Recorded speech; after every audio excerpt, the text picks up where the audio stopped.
সুন্দরনগর রাজ্যের একটি ছোট গ্রামে কিষান নামের একজন রাখাল বাস করত। কিষান সুন্দর জঙ্গলে একটি গাছের নিচে বসেছিল এবং তার পশুরা এদিক ওদিক ঘাস খাচ্ছিল। কিষান তার বাঁশি বের করল। আজ তো আবহাওয়া খুবই ভালো দেখছি। আকাশে কালো মেঘ জমেছে আর বাতাসও কি ঠান্ডা। আজ তো বাঁশি বাজাতে মন চাইছে আমার।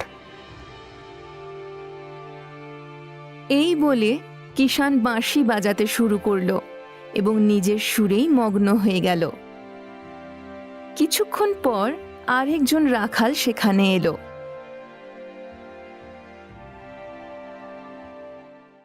ওহে কিষান, এই যখনই তুমি বাঁশি বাজাও কেবল মানুষেরই নয়, বন্য পশুরাও তোমার সুরে মগ্ন হয়ে যায় গো। কি করব, আমি একজন শিল্পী। যখনই বাঁশি বাজাতে মন চায় নিজেকে আর থামাতে পারি না যে। এভাবেই বাঁশি বাজাতে থেকো, বুঝলে? যখন তুমি জঙ্গলে বাঁশি বাজাও সময় কখন কেটে যায় টেরই পাওয়া যায় না। তুমি তোমার এই প্রতিভাকে মহারাজ বিক্রমের সামনে তুলে ধরো না কেন? হতে পারে মহারাজ খুশি হয়ে তোমায় কিছু পুরস্কার দেবেন। না না, যে জিনিস আমার ভালো লাগে আমি তার জন্য অর্থ নিই না। আমার মহারাজের কাছ থেকে কোনো পুরস্কার চাই না। আমি আমার কাজ নিয়েই খুশি। আমাকে আর আমার স্ত্রীকে না খেয়ে থাকতে হয় না, এটাই আমার জন্য যথেষ্ট। অন্য রাখালটি সেখান থেকে চলে গেল।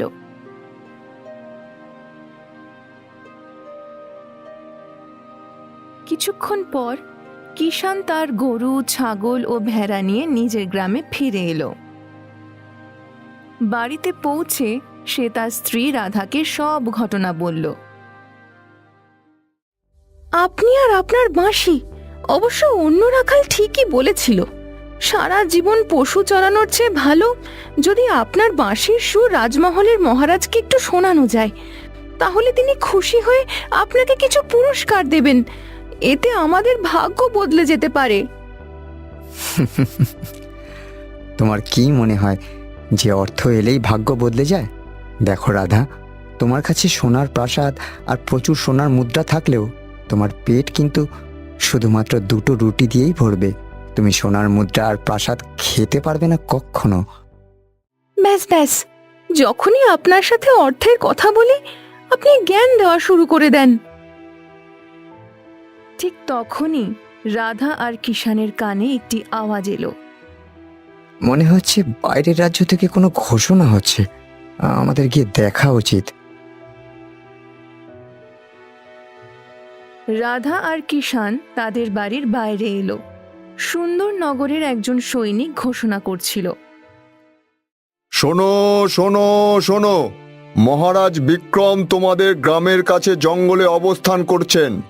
তিনি চান যে যদি গ্রামের কোনো বীর যুবক তার পোষা সিংহকে হারাতে পারে তাহলে তিনি তাকে প্রচুর পুরস্কার দেবেন।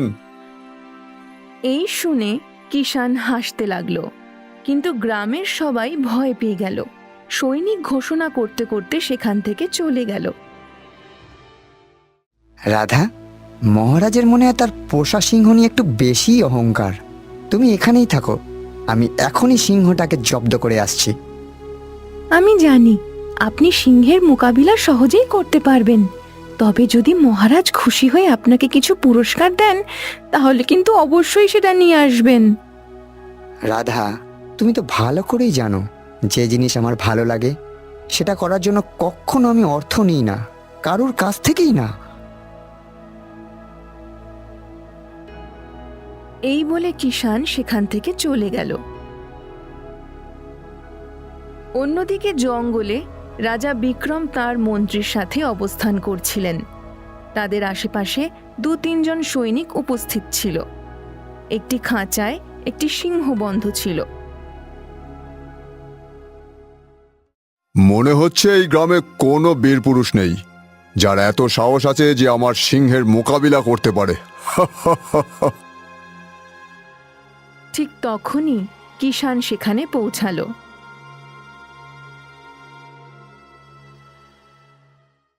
আমি আপনার সিংহের মোকাবিলা সহজেই করতে পারি, তবে আমার হাতে যদি আপনার সিংহ মারা যায় তাহলে আপনি আমাকে শাস্তি দেবেন না তো? রাজা বিক্রম হাসতে লাগলেন এবং কিষানকে উপহাস করে বললেন, কে তুমি, যার নিজের শক্তির ওপর এত অহংকার? মহারাজ, আমি একজন রাখাল। এই শুনে রাজা বিক্রম কিছুটা ক্রুদ্ধ হলেন। রাখাল? এটা কোনো বাচ্চাদের খেলা নয়। খাঁচায় কোনো গরু, ছাগল বা মহিষ নেই যার মোকাবিলা তুমি করে ফেলবে। এটা একটা সিংহ, তাও আবার 3 দিনের ক্ষুধার্ত সিংহ। কেন নিজের প্রাণের শত্রু হচ্ছ তুমি, হ্যাঁ? মহারাজ, একবার সিংহের খাঁচাটা খুলে দিন, তারপর আপনি নিজেই জানতে পারবেন কে কার প্রাণ নেয়। রাজা বিক্রম ক্রুদ্ধ হয়ে উঠে দাঁড়ালেন এবং তার এক সৈনিককে ইশারা করলেন। সৈনিক সঙ্গে সঙ্গে খাঁচা খুলে দিল। কিন্তু পরের মুহূর্তেই সিংহ লাফ দিয়ে কিষানের দিকে নয়, সরাসরি রাজা বিক্রমের উপর হামলা করল। হঠাৎ এমনটা হবে আশা না করায় রাজা বিক্রম পড়ে গেলেন। তখনই কিষান লাফিয়ে সিংহের সামনে এসে দাঁড়ালো এবং সিংহের মুখে একটা ঘুষি মারল। পরের মুহূর্তেই সিংহটি নিচে পড়ে গেল এবং কিছুক্ষণ পরেই তার শরীর থেকে রক্ত বের হতে লাগলো এবং সিংহটি মারা গেল। এই দৃশ্য দেখে রাজা বিক্রম বিস্ময়ে ভরে গেলেন। তোমার তো বিশাল শক্তি আছে রাখাল। তুমি কেবল এই সিংহকে এক ঘুষিতেই মেরে ফেলোনি, বরং এই সিংহের হাত থেকে আমাদের প্রাণও বাঁচিয়েছ। আমরা তোমাকে এর জন্য প্রচুর পুরস্কার দিতে চাই। মহারাজ, আমি একজন রাখাল মাত্র। জঙ্গলে পশুদের নিয়ে চড়াই এবং পুকুরের ধারে বসে বাঁশি বাজাই। জঙ্গলে প্রায় বাঘ, চিতা আমার পশুদের বিরক্ত করার চেষ্টা করে, কিন্তু আমি থাকতে তারা পশুদের ছুঁতেও পর্যন্ত পারে না। এটা আমার জন্য একটা খেলা এবং এতে আমি বেশ মজা পাই। আর যে কাজ করে আমি মজা পাই সেই কাজ দেখানোর জন্য আমি অর্থ নিই না। আপনার প্রাণ বেঁচে গেছে, এটাই আমার জন্য পুরস্কার মহারাজ। এই বলে কিষান সেখান থেকে চলে গেল। রাজা বিক্রম তার মন্ত্রীর দিকে তাকালেন। খুবই অদ্ভুত মানুষ তো। সিংহকে মেরে ফেললো আর নিজের শক্তির উপর একটুও অহংকার করলো না, আর তার উপর পুরস্কার নিতে সোজাসুজি মানা করে দিল। এমন মানুষ পৃথিবীতে খুবই কম হয়। মহারাজ, চলুন এবার মহলে যাই। আপনার ভরসা হয়েছে নিশ্চয়ই যে আপনার রাজ্যে আজও বীর পুরুষেরা জন্ম নেন। ঠিক বলেছ মন্ত্রী। কিছুক্ষণ পর রাজা বিক্রম নিজের মহলে ফিরে গেলেন। এদিকে কিষান নিজের বাড়িতে পৌঁছালো এবং তার স্ত্রী রাধাকে সব ঘটনা বলল। আমি এটাই জানতাম। আরে মহারাজ যদি অর্থ দিচ্ছিলেন তাহলে সেটা নিলে না কেন তুমি? উনি তোমাকে পুরস্কার দিতে চাইলেন আর তুমি সেটা প্রত্যাখ্যান করে চলে এলে। রাধা, তুমি ভালো করেই জানো। কিষান তার বাক্য শেষ করার আগেই রাধা হাত তুলে তাকে থামিয়ে দিল। আমি জানি এরপর কি বলতে চলেছ তুমি। তোমার এই এক কথা শুনতে শুনতে আমি বিরক্ত হয়ে গেছি। যাই হোক, ছাড়ো। রান্না করে দিয়েছি, তাড়াতাড়ি হাত মুখ ধুয়ে বসে পড়ো। আমি তোমার জন্য গরম গরম রুটি বানাচ্ছি। কিষান হাসতে হাসতে হাত মুখ ধুতে চলে গেল। কিছুক্ষণ পর রাত হয়ে গেল এবং কিষান তার স্ত্রী রাধার সাথে ঘুমিয়ে পড়ল। একটি ঘন জঙ্গলের ভেতরে এক ধ্বংসস্তূপের মধ্যে একজন ব্যক্তি সৈনিকের মতো পোশাক পরে আগুন জ্বালিয়ে মন্ত্র পড়ছিল। তার আশেপাশে মানুষের কঙ্কালের খুলি পড়েছিল। কিছুক্ষণ পর সে আগুনে কিছু একটা দিল, যার ফলে আগুন আরো জ্বলে উঠল। সে ছিল সেনাপতি বলরাম। হে রাক্ষস রাজ, প্রসন্ন হও, তুমি প্রসন্ন হও। আমি তোমাকে খুশি করার জন্য অনেক মানুষের বলি দিয়েছি। এখন তো তোমাকে আমাকে শক্তি দিতেই হবে। এই কথা বলতেই জ্বলন্ত কাঠ থেকে কালো ধোঁয়া উঠল এবং পরের মুহূর্তেই সেই ধোঁয়া একটি রাক্ষসের আকৃতিতে পরিবর্তিত হলো।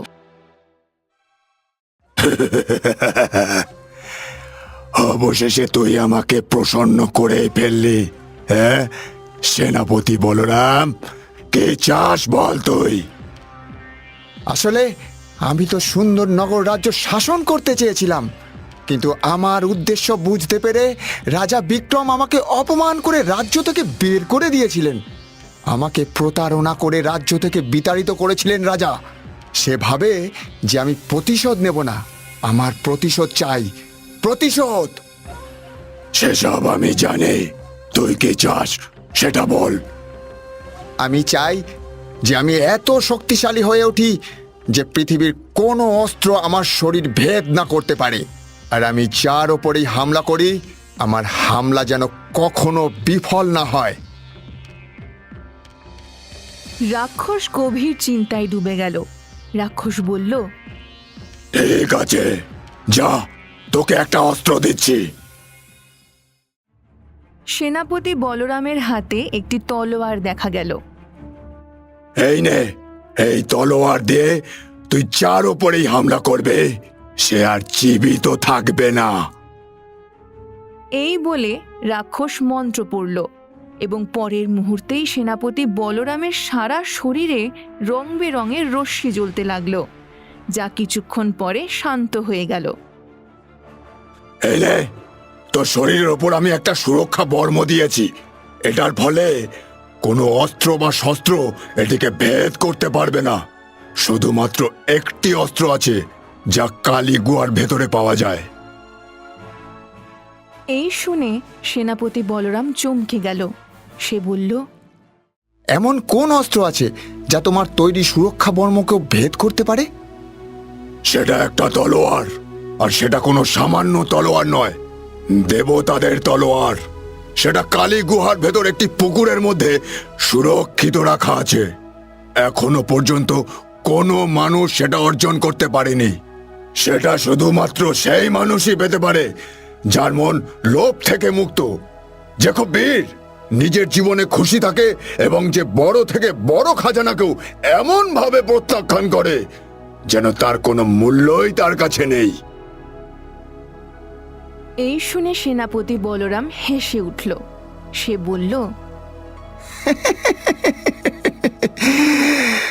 এমন মানুষ তো পৃথিবীতে কেউই নেই। তার মানে আমাকে কেউ মারতে পারবে না। আর হ্যাঁ, আমার কিছু জাদুকরী শক্তিও চাই। ঠিক আছে, তোর ভেতরে আমি কিছু জাদুকরী শক্তিও দিয়ে দিচ্ছি। এই বলে রাক্ষস কালো ধোঁয়া হয়ে গেল এবং সেখান থেকে অদৃশ্য হয়ে গেল।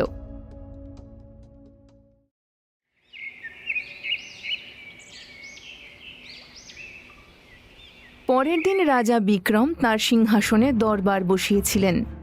ঠিক তখনই সেখানে কালো ধোঁয়া ছেয়ে গেল এবং সেই ধোঁয়া সেনাপতি বলরামের রূপ ধারণ করল। হ্যাঁ, এটা কিভাবে হলো? বলি, তোর ভেতরে এই জাদুকরী শক্তি এলো কোথা থেকে? তোকে তো আমি শাস্তি দিয়ে আমার রাজ্য থেকে বের করে দিয়েছিলাম, বিশ্বাসঘাতক। সেটা কালকের কথা ছিল মহারাজ, আজকের সময় বদলে গেছে। এখন এই সিংহাসনে হয় তুমি বসবে, না হয় আমি। কে সিংহাসনে বসবে আর কে নয়, তার ফয়সালা আমার ভবিষ্যতের ওপরেই ছাড়ছি। ভবিষ্যতে কেন যাচ্ছ বিক্রম? আমি তোমাকে এখনই এবং এই মুহূর্তেই যুদ্ধের জন্য আহ্বান জানাচ্ছি। কিছুক্ষণের মধ্যেই ফয়সালা হয়ে যাবে যে সিংহাসনের আসল দাবিদার কে। রাজা বিক্রম সঙ্গে সঙ্গে নিজের তলোয়ার উঠালেন এবং বলরামের উপর আঘাত করলেন, কিন্তু তলোয়ার তার শরীর ছুঁতেও পারল না। হ্যাঁ, শেষ পর্যন্ত তুই কি শক্তি অর্জন করে এসেছিস সেনাপতি?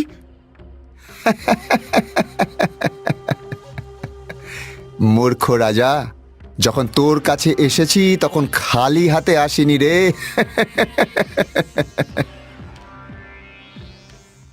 এই বলে বলরাম তার জাদুকরী তলোয়ার দিয়ে বিক্রমের উপর আঘাত করল। রাজা বিক্রম চিৎকার করতে করতে মাটিতে পড়ে গেলেন। মন্ত্রী, এখন এই রাজ্যের রাজা আমি, ফয়সালা তুমি করো। তোমারও কি রাজা বিক্রমের মতো মরতে হবে, নাকি আমার পক্ষে থাকবে তুমি? না না না না, আমি তো এই মহলের মন্ত্রী। রাজা চাই বিক্রম থাকুক আর আপনি, আমার তাতে কোনো পার্থক্য হয় না। তাহলে এসো, এখনই আমার দাসত্ব শুরু করো। দেখো তো বিক্রম জীবিত আছে নাকি মরে গেছে। মন্ত্রী ভয় পেতে পেতে বিক্রমের কাছে গেল এবং বিক্রমের শরীর পরীক্ষা করে বলল, বলি কি, মহারাজ তো এখনো জীবিত আছেন, তার শ্বাস চলছে যে। তো তাতে কি হয়েছে? সেটা কোনো ব্যাপার নয়। আমার তলোয়ার তার উপরে পড়েছে, এখন সে আর বাঁচবে না, মরেই যাবে। আমি আর একবার এই তলোয়ার নোংরা করতে চাই না। এদের জঙ্গলে ফেলে এসো। মন্ত্রী সৈনিকদের সাহায্যে রাজা বিক্রমকে ঘন জঙ্গলে পাঠিয়ে দিলেন। সময় পেরোতে লাগল এবং বলরাম নিজেকে রাজা ঘোষণা করে প্রজাদের ওপর অত্যাচার শুরু করে দিল। অন্যদিকে রাধা চিন্তিত হয়ে বসেছিল। ঠিক তখনই কিষান বাড়িতে পৌঁছালো।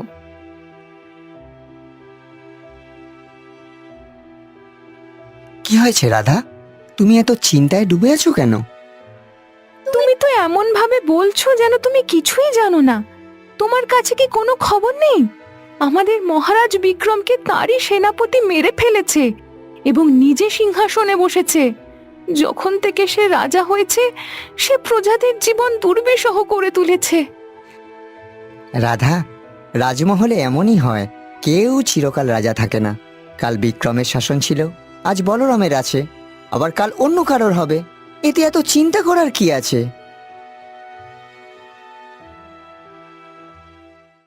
এই বলে কিষান তার পশুদের নিয়ে জঙ্গলের দিকে চলে গেল এবং পুকুরের ধারে বসে বাঁশি বাজাতে লাগল।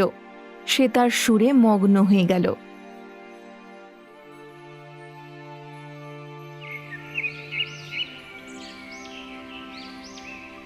অনেকক্ষণ বাঁশি বাজানোর পর কিষান থামল। তখন সে দেখল যে তার সামনে একটি কালো হাঁস বসে আছে। হ্যাঁ, এ কি? কালো হাঁস? সাদা হাঁস তো আমি প্রচুর দেখেছি, কিন্তু কালো হাঁস তো এই প্রথমবার দেখছি। মনে হচ্ছে জঙ্গলের গভীর থেকে এখানে চলে এসেছে। বাহ, তুমি তো খুব ভালো বাঁশি বাজাও। হাঁসের আওয়াজ শুনে কিষান চমকে গেল। আরে, হাঁসকে মানুষের কণ্ঠে কথা বলতে তো কখনো শুনিনি। হ্যাঁ, আমি হাঁস হয়ে মানুষের কণ্ঠে কথা বলছি। আমাকে দেখে ভয় লাগলো না? আমি কেবল ঈশ্বরকেই ভয় পাই, আর কাউকে নয়। এই কথা বলতেই কিষান দেখল যে কালো হাঁসের শরীর থেকে রক্ত টপকাচ্ছে। আরে, তোমার শরীর থেকে তো রক্ত বইছে। তুমি আহত, আমাকে আগে বলনি কেন? এ জায়গা দিয়ে অনেক মানুষ যাতায়াত করে। আমার ভয় ছিল যে যদি কেউ আমায় কথা বলতে দেখে নেয় তাহলে আরো ভয় পেয়ে যাবে, তাই আমি আমার কষ্ট কাউকে বলিনি। আরে না ভাই, যদি ক্ষতের চিকিৎসা না করা হয় তাহলে সেটা আরো বড় ঘা হয়ে যাবে। চলো, আমার বাড়িতে চলো। আমার স্ত্রী ভেষজ সম্পর্কে খুব ভালো জানে। আমরা দুজন মিলে তোমার সেবা করব।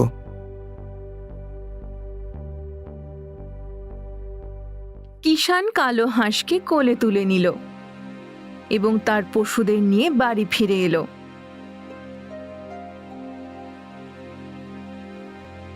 কিষান কালো হাঁসকে তার স্ত্রী রাধার সামনে রাখল এবং সব ঘটনা বলল। ভাবো রাধা, এটা মানুষের কণ্ঠেও কথা বলে। হে ভগবান, তুমি এ কি বলছো?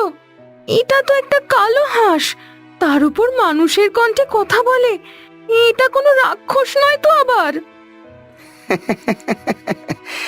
না রাধা, এটা কোনো রাক্ষস নয়। যদি রাক্ষসী হতো তাহলে নিষ্পাপভাবে আমার কাছে কেন দাঁড়িয়ে থাকতো বলো? ছাড়ো এসব কথা। দেখো এর শরীরে কত ক্ষত আর কত রক্ত বইছে। এর চিকিৎসা করা এক্ষুনি জরুরি। তুমি কি সত্যি মানুষের কণ্ঠে কথা বলতে পারো? হ্যাঁ গো, তোমার কি নিজের স্বামীর কথায় ভরসা নেই? রাধা ভয় পেয়ে গেল। কিষান হেসে উঠল। কিষান বলল, আর ভয় পেও না, বেচারার চিকিৎসা করো। রাধা আর কিষান সেদিন থেকেই দুজনে মিলে কালো হাঁসের চিকিৎসা শুরু করে দিল। দেখতে দেখতে অল্প সময়ের মধ্যেই কালো হাঁস সুস্থ হয়ে উঠল। আরে, তুমি তো সুস্থ হয়ে গেলে আমার বন্ধু। কেমন মানুষ তোমরা? তোমাদের রাজ্যের মহারাজ কি তারই সেনাপতি মেরে ফেলেছে, আর প্রজাদের উপর অত্যাচার হচ্ছে, আর তোমরা সব দেখে শুনেও চুপ করে আছো। আরে, তোমার কাছে তো আমার রাজ্যের সব খবর আছে দেখছি। আমি রাজ্যের ব্যাপারে হস্তক্ষেপ করা একদম পছন্দ করি না। ঠিক তখনই সেখানে মোড়ল দৌড়ে এলো।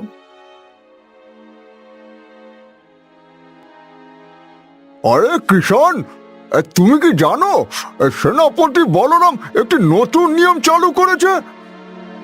কোন নিয়ম মোড়ল মশাই? তার নতুন নিয়ম অনুযায়ী এখন রাজ্যের যত কৃষকের ক্ষেত আছে তার উপর তাদের আর কোনো অধিকার থাকবে না। এভাবে তো কৃষকেরা শেষ হয়ে যাবে গো। এই শুনে কিষান ক্রুদ্ধ হয়ে গেল। মোড়ল সেখান থেকে চলে গেল। এবার ভাবো, তুমি কি এখনো এই বিষয়ে হস্তক্ষেপ করবে না?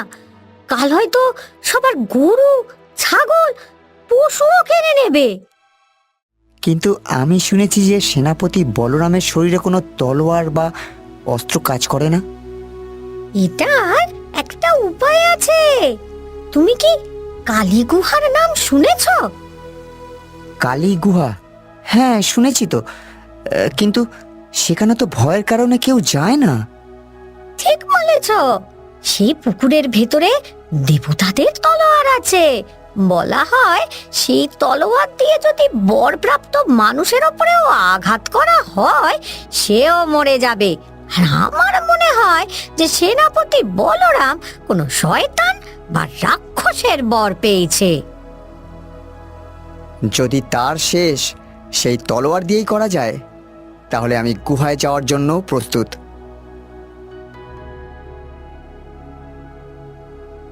কিষান কালো হাঁসকে নিয়ে জঙ্গলের দিকে রওনা হলো।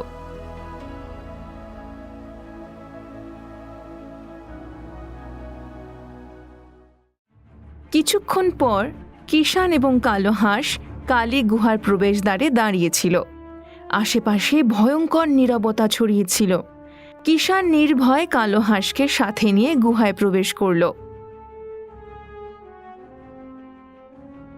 গুহার ভেতরে একটি খুবই অদ্ভুত পুকুর ছিল, যা অন্ধকারে সোনালি রশ্মিতে জ্বলছিল। আরে, এটা তো খুবই অদ্ভুত আর বিশাল পুকুর। এর ভেতর থেকে তলোয়ার কিভাবে খুঁজে বের করব? আমি এক জাদুকরী শক্তি। যদি তোমার তলোয়ার চাই, তাহলে আগে আমার প্রশ্নের উত্তর দিতে হবে। ঠিক আছে, জিজ্ঞাসা করো। তুমি কি কখনো নিজের হাতে কোনো সিংহ মেরেছ? হ্যাঁ, মেরেছি। এক ঘুষিতেই আমি সিংহের কাজ শেষ করে দিয়েছিলাম। তুমি কি কখনো প্রচুর ধন প্রত্যাখ্যান করেছ? হ্যাঁ, কারণ আমার ধনের প্রতি কোনো লোভ নেই। আমি একবার রাজা বিক্রমের প্রাণ বাঁচিয়েছিলাম। তখন তিনি আমাকে পুরস্কার দিতে চেয়েছিলেন, কিন্তু আমি তা প্রত্যাখ্যান করি। তুমি নিজের সম্পর্কে একেবারে ঠিক বলেছ। তুমি যত সাহসী আর বীর, ততটাই তুমি শান্ত মনের মানুষ। এই কথা বলতেই রং বেরঙের রশ্মি ছড়িয়ে পড়ল এবং দেবতাদের তলোয়ার দেখা গেল।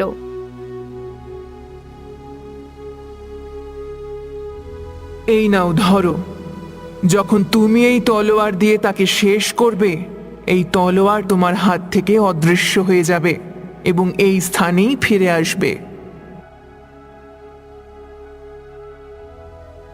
কিষান কালো হাঁসকে নিয়ে সোজা রাজমহলের দিকে রওনা হলো।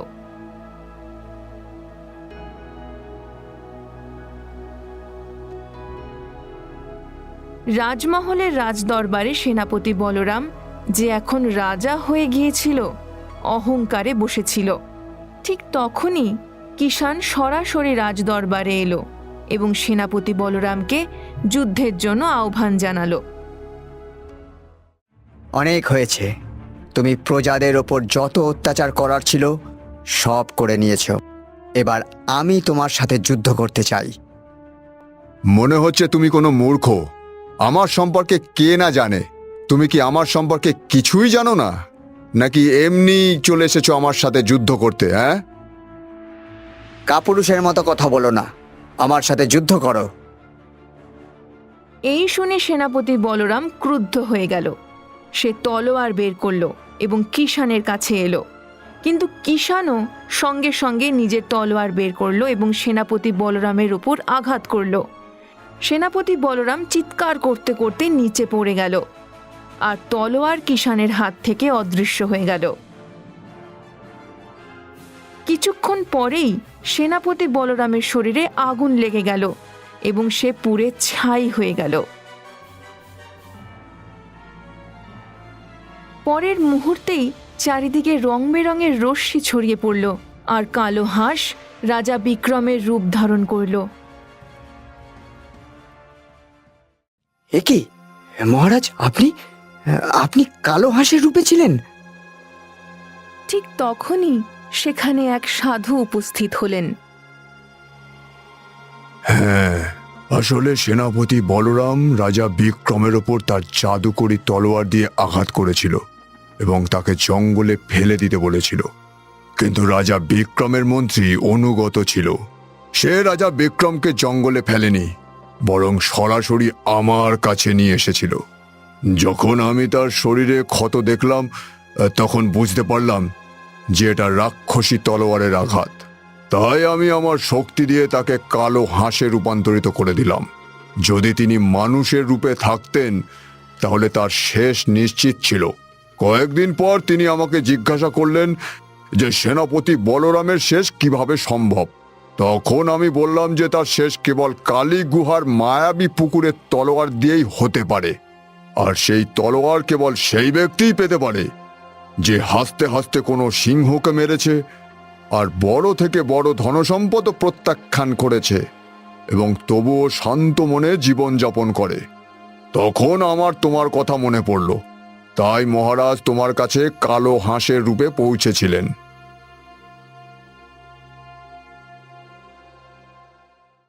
এই বলে সাধু রং বেরঙের রশ্মিতে বিলীন হয়ে গেলেন। মহারাজ, এবার প্রজারা আবার সুখী হবে মহারাজ।